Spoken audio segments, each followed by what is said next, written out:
And in order to register, what are the requirements to register?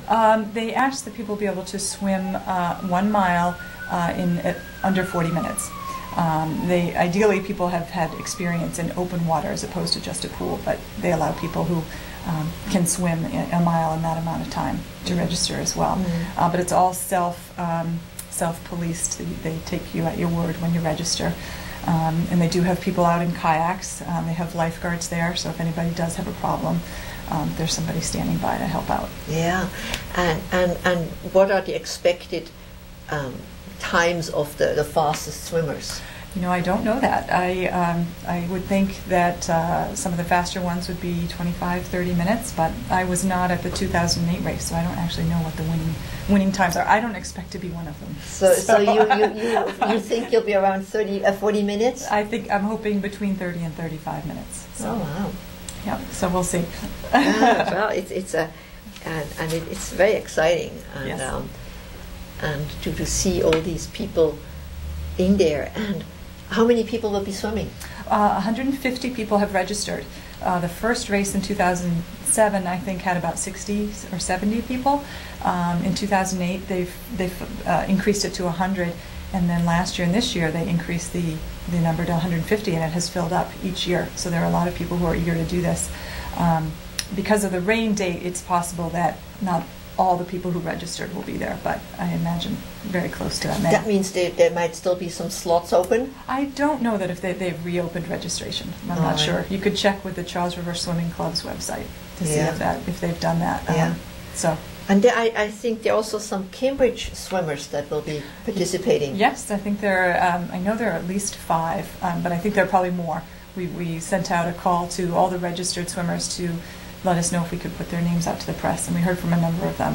So we've had, there've been really nice write-ups in the Medford newspaper, Belmont, Brookline, and I believe Cambridge as well. So highlighting the individuals who are going to be swimming. Good. And we'll be seeing pictures of you being interviewed by WBUR, by Sasha Pfeiffer. Yeah. So there will be some sound components of the race preparation, and here we actually see some fierce action here. There's some serious swimmers participating. Now, the swim race is only just one component of the Conservancy's effort to bring back swimming for everybody. Yes. Obviously, the goal is not just to have 150 people once a year be able to get there, but for hundreds, thousands, as it used to be the case when people didn't know how dirty it was, that people can go back to the river. Tell us of what are the steps to get back to public swimming. Sure. Well, we are fortunate right now that there is a Charles River Water Quality Commission. The commission was established by the legislature, and Cambridge's Representative Alice Wolf, sponsored that bill. And the legislature established the commission, and it has 5 state senators and representatives on it, and then the Governor Patrick appointed 6 people to the commission. So there are representatives from the Department of Conservation and Recreation, Department of Environmental Protection, Department of Public Health, the Charles River Watershed Association. We have a member from the Harvard School of Public Health. And the commission met for the first time in March of this year, and decided one of the first steps was to conduct a daily water quality monitoring program. Again, the race is just once a year. It's been great for raising awareness, but we want to find out what the water quality is on a daily basis and how consistently it does meet state swimming standards. So that is the first step of the commission's work, and the Conservancy is fortunate to have a grant from the Cabot Family Charitable Trust, and we have partnered with Northeastern University to do this daily monitoring.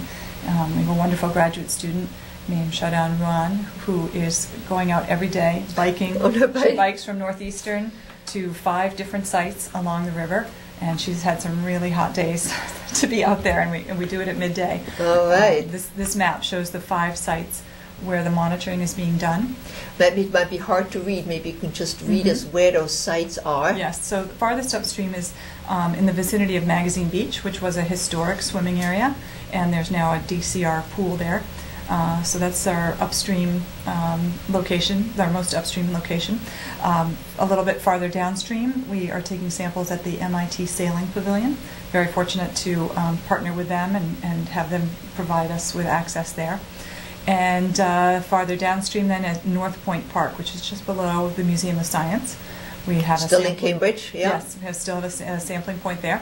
And then on the other side of the river, we have a sampling site in the vicinity of the Lee Pool and the Teddy Eversole Red Sox baseball fields. And then our last site is what I call, or what is I think most people call the river dock, or the swim dock, which is where we have the swim race. And that's near the Hat Shell. Yeah. So this commission, which you also staff, which is a very important part because that means moving things forward. And so this commission has a subcommittee about water testing.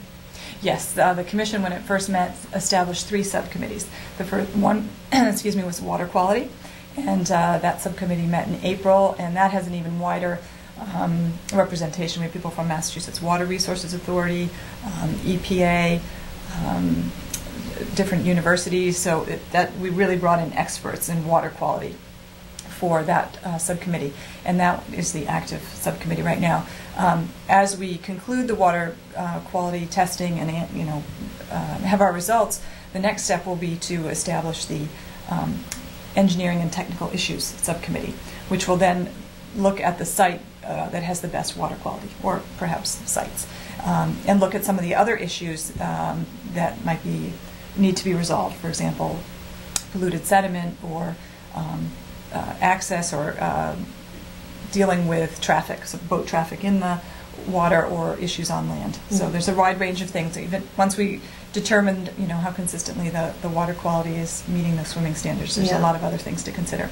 And then the final subcommittee will look at, or be involved with public outreach as we get closer to identifying a site where there might be public access swimming.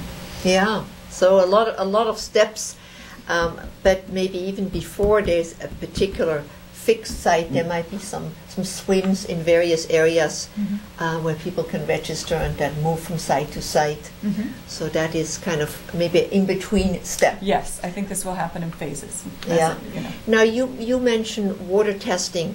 What are the aspects that are being tested? Sure. The focus of our daily sampling is E. coli, which is a type of bacteria, and it's an indicator of bacterial contamination that could make people ill, mostly with gastrointestinal and illnesses. Is it mainly the cause of it is from the human and animals? From human and animal waste. Waste, yes. Yeah. So it's an indicator bacteria, and it's been considered a good proxy for that. So the state has established a upper limit, and if you get and that is 235 colony-forming units per 100 milliliter sample. So if you exceed to the 235, the water would not be deemed safe for swimming. They also have a way of tracking it over time. So if you have 5 samples that average over 126, they would also not allow swimming. So this daily testing is going to allow us to have that larger body of data, so we can look at that as well, not just the one-time exceedances, but that average level too. Now, in case you just joined us, this is the Charles River Conservancy Parkland show. We're talking about swimming, testing the water for swimming, and my guest is Patterson Greene. And if you missed the beginning, or you want to see the show, it will be on YouTube in a few days, or in a few